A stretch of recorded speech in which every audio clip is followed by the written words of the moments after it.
Alright, I have to share this. It's been keeping me up at night and I don't think I can keep it to myself any longer. It all started when I got a new job. I'm a security officer, see? Nothing fancy, just a regular guy trying to make a living. Anyway, this was my first day at a new site. The place was a hospital. Old, dingy, the type of place you wouldn't want to end up in, but I needed the job. My shift started at midnight. It was a graveyard shift, they called it. Graveyard shift at a hospital. Should have been my first clue to run, but like I said, I needed the job.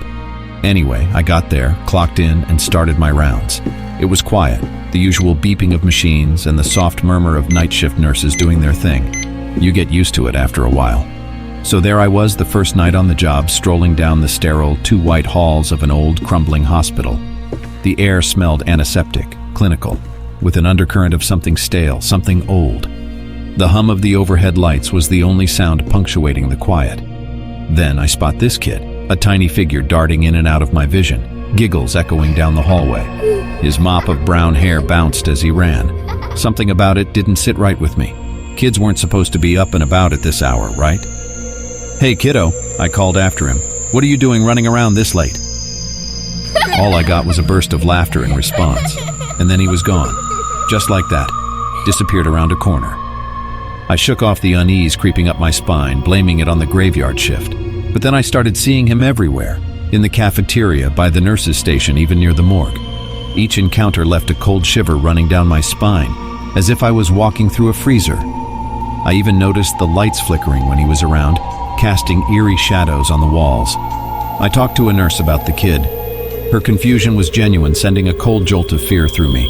She insisted there was no kid fitting that description.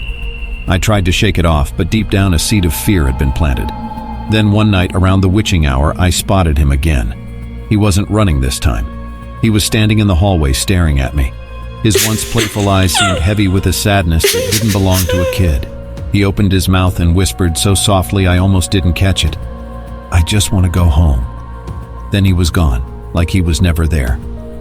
Days later, I overheard the doctors. They spoke in hushed tones about a little boy who had died recently. A car accident victim. A chill coursed through me when they mentioned his brown hair. It was him. The next time I saw him, I was filled with a strange sort of dread and sadness.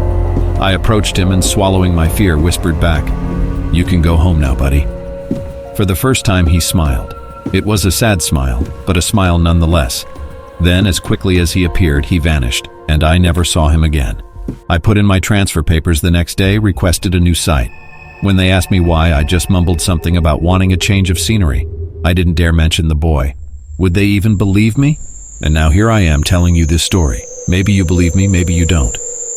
But I know what I saw, what I heard, what I felt. That boy was real. As real as the chill that still runs down my spine when I think about that night. If there's one thing I've taken away from this, it's that some things in life are beyond explanation. And maybe that's okay. Maybe we're not meant to understand everything. But I'll never forget that little boy. Never.